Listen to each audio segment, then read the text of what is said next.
నాకు బలపరిచింది, ఇంకా చేయాలని తపన నాలో పెరిగింది అధ్యక్ష. అధ్యక్ష ఈరోజు క్షమించాలి, గొడ్డలి పార్టీ నాయకుడు రాలేదు అధ్యక్ష. అధ్యక్ష ఆయన జగనన్న వ్యక్తి లోకేష్ని ప్రశ్నించట్లేదు అధ్యక్ష. జగనన్న వ్యక్తి గౌరవ ముఖ్యమంత్రి చంద్రబాబు నాయుడు గారిని ప్రశ్నించట్లేదు అధ్యక్ష. జగనన్న వ్యక్తి ప్రభుత్వాన్ని ప్రశ్నించట్లేదట అధ్యక్ష. జగనన్న వ్యక్తి అంబేద్కర్ గారిని ప్రశ్నిస్తున్నారు అధ్యక్ష. ఎందుకంటున్నానంటే ఇది అంబేద్కర్ గారు రాజ్యాంగంలో రిజర్వేషన్ విధానం తీసుకొచ్చిన వ్యక్తి, అది మేము పాటిస్తున్నాం. వర్టికల్ హారిజాంటల్ రిజర్వేషన్ పారదర్శకంగా నిర్వహించాల లక్ష్యంతో మేమున్నాం. అంబేద్కర్ గారిని ప్రశ్నిస్తున్నారు అధ్యక్ష గొడ్డలి పార్టీ నాయకుడు అధ్యక్ష. దానికి సమాధానం చెప్పమనండి అధ్యక్ష. ముందు అధ్యక్ష ప్రెస్ మీట్లు ఎందుకు అధ్యక్ష? రమ్మనండి హౌస్కి, ఎందుకు రాలేదైనా? నేను ఛాలెంజ్ చేశాను అధ్యక్ష, ఇది 4గోసారి ఛాలెంజ్ చేస్తాను. టైమ్ డేట్ మీరు ఫిక్స్ చేయండి, డిబేట్కి నేను ready. I'm ready in the house, out side the house, I'm ready. నేనేం పారిపోట్లా, మీలాగా నా పైన సిబిఐ కేసులు లేదు, మీలాగా నేను బెయిల్ పైన లేను. నేను అక్కడికి వెళ్ళాలంటే నేను కోర్టుకు వెళ్ళి పర్మిషన్ తీసుకోవాల్సిన అవసరం నాకు లేదు, అది మీకుంది, నాకు లేదు. పారదర్శకంగా నేను నిర్వహిస్తున్నా అధ్యక్ష. Come to the house and debate. I'm challenging you today. వాళ్ళ ఫేస్బుక్లో పెడతారు అధ్యక్ష, ఎక్స్లో పెడతారు, డిబేట్ నుంచి మేము పారిపోయాం. అరే డిబేట్ చేస్తున్నారా భయ్, రా కమ్ కూర్చోండి అక్కడ. మీకు మంచిగా బ్లాక్ కూడా ఉంది రెడీగా, ఖాళీగా 11 మంది పట్టేదానికి నీట్గా ఉంది. రండి కూర్చోండి, చర్చిద్దాం.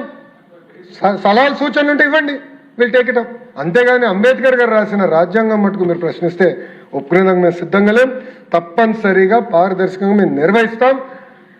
ఇంకొక 3 డిఎస్సీలు ఎన్నికల ముందర ప్రజాప్రభుత్వం నిర్వహించి ప్రభుత్వ పాఠశాలను బలోపేతం చేసే బాధ్యత మేము తీసుకుంటాం అధ్యక్ష. అంతేకాకుండా అధ్యక్ష మీరు చూస్తే సంవత్సరం అయిన తర్వాత మాడుతున్నారు అధ్యక్ష.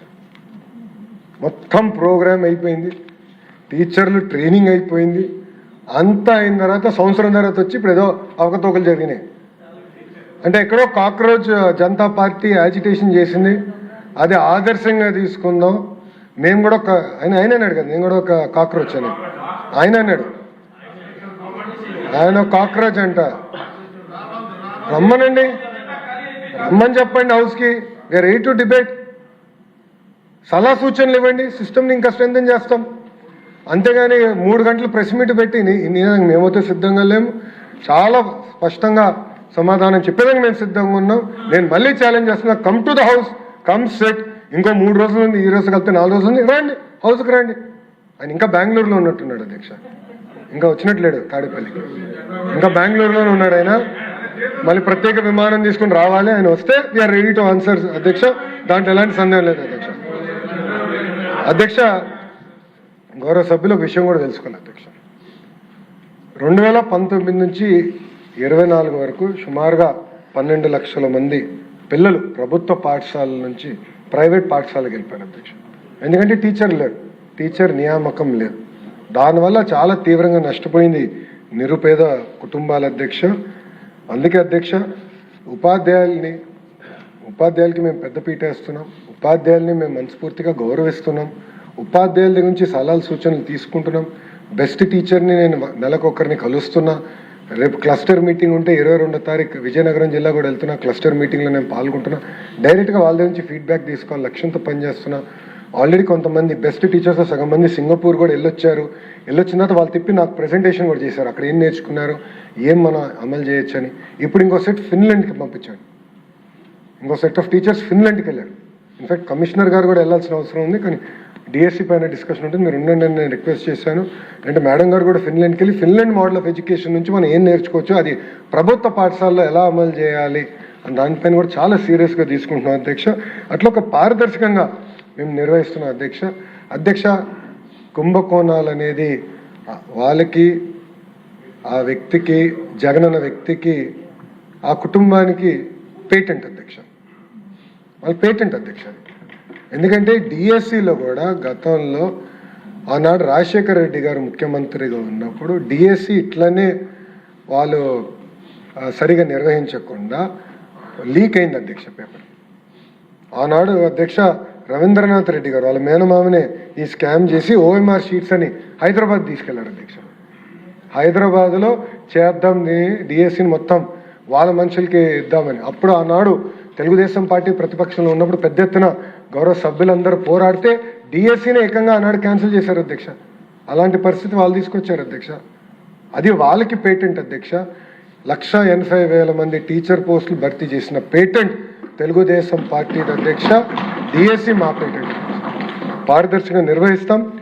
ముందు ఇది కూడా తీసుకెళ్తాం అధ్యక్ష. ఇది నా కమిట్మెంట్ అధ్యక్ష. యువతకి నేను కమిట్మెంట్ ఇస్తున్నా. ఎందుకంటే పాదయాత్రలో వాళ్ళు కలిసా, వాళ్ళ ఆస్పిరేషన్స్ నేను నేరుగా తెలుసుకున్నా. I'm committed to it. DSC నిర్వహిస్తాం. ఇంతేకాకుండా గ్రూప్స్ కూడా చాలా పకడ్బందీగా నిర్వహిస్తాం. దాన్ని కూడా ఒక గ్రూప్ ఆఫ్ మినిస్టర్స్ ఇన్ఫార్మ్లో కూర్చుని టైం బాండ్ ప్రోగ్రామ్ మేమే పెట్టుకుని అది నిర్వహించే ప్రక్రియలో మేము వెళ్తున్నాం అధ్యక్ష. అందుకే గౌరవ సభ్యులందరూ కూడా కోరేది ఇది డిస్కస్ చేయాలి, చర్చించాలి. మీరు కూడా తిరిగి నియోజకవర్గం వెళ్ళినప్పుడు దయచేసి మనం నిర్వహించిన డిఎస్సి ద్వారా వచ్చిన టీచర్స్ని కూడా కలవండి. ఎందుకంటే నిజంగానే వాళ్ళని కలిస్తే మనకు కొండంత బలం, ధైర్యం వస్తుంది. అంటే ఎలాంటి బ్యాక్గ్రౌండ్ నుంచి వచ్చిన వారు వాళ్ళు ఈరోజు టీచర్ అయ్యే పారదర్శకంగా నిలబడి వాళ్ళు మాడుతుంటే నాకే ఆశ్చర్యం ఉంది. ఎంత పర్ఫెక్ట్గా సమాధానం చెప్తున్నారంటే గొడ్డలి పార్టీ నాయకుడికి బహుశా మనం కూడా సభ్యులుగా చెప్పలేకపోతున్నాం. అంత నీట్గా సమాధానం చెప్తున్నారు అధ్యక్ష. అందుకే సెషన్ అయిందా దయచేసి వెళ్ళండి. మీరు కూడా మీ నియోజకవర్గాల్లో ఈ డిఎస్సి ద్వారా వచ్చిన టీచర్ని కలిస్తే మీకు కూడా చాలా ఐడియాలు వస్తాయి. మీరు కూడా వాళ్ళతో సంప్రదింపులు చేసిన తర్వాత ఇంప్రూవ్ సిస్టమ్ ఇంకా ఫర్దర్గా ఇంకా ఎలా ఫైన్ ట్యూన్ చేయాలి, ఇంకా పకడ్బందీగా ఎలా చేయాలి, దానిపైన కూడా మీరు సలహా సూచనలు ఇవ్వండి. నేను కూడా మొన్న రివ్యూ చేసినప్పుడు డిపార్ట్మెంట్ చెప్పాను. ఎట్లయితే టీచర్ ట్రాన్స్ఫర్ యాక్ట్ తీసుకొచ్చాము, టీచర్ రిక్రూట్మెంట్ కూడా బహుశా ఒక బలమైన యాక్ట్ తీసుకొచ్చి ఈ ప్రాసెస్ మొత్తం టైట్ చేస్తే శాశ్వతంగా ఈ మెకానిజం ఉండాలి. సో రేపు ఎందుకంటే మంత్రిగా నేను శాశ్వతం కాదు అది, సరే వేరే వాళ్ళు వస్తారు మంత్రి, కానీ వ్యవస్థ శాశ్వతం. Education department is permanent.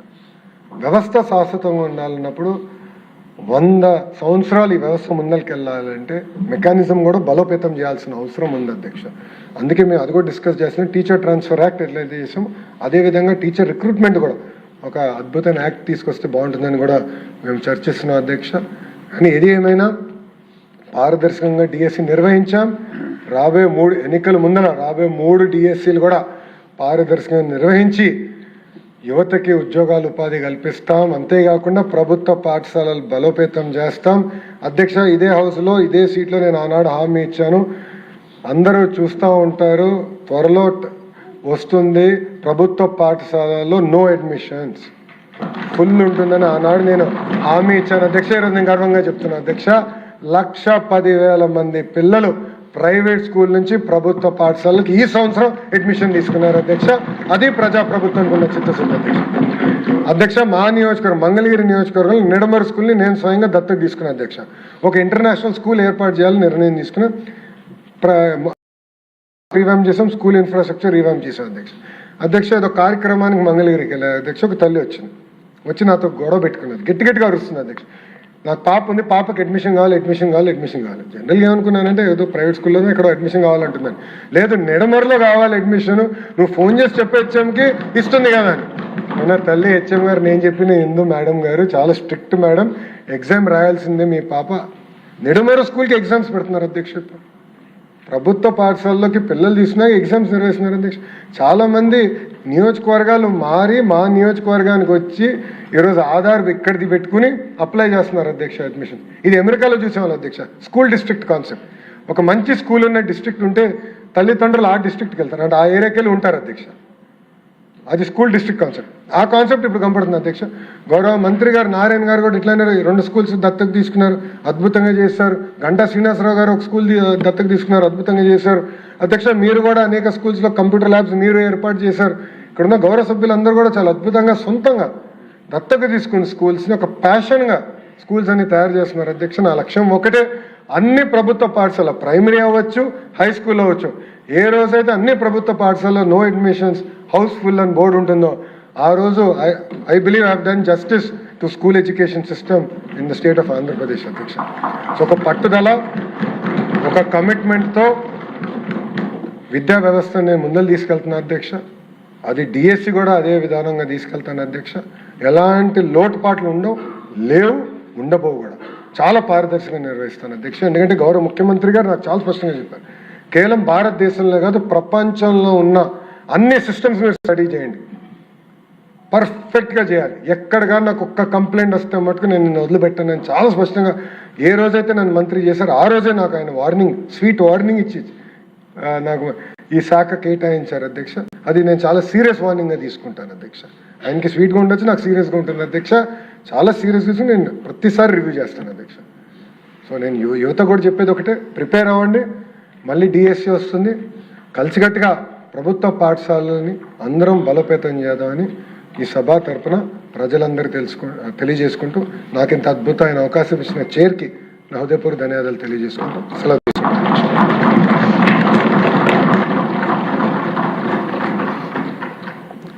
150 పైగా కుట్రలు ఛేదించి అత్యంత పారదర్శకంగా 16,000 మందికి పైగా ఉద్యోగాలు ఇచ్చి అందరికీ అర్థమయ్యేలాగా, రాష్ట్ర ప్రజలందరికీ అర్థమయ్యేలాగా చాలా స్పష్టంగా ఎక్స్ప్లెయిన్ చేసిన మీ విధానాన్ని అభినందిస్తూ, ఇంకా మీరు ఓపెన్గా ఆఫర్ ఇచ్చారు, హౌస్కి రండి చర్చిద్దామని.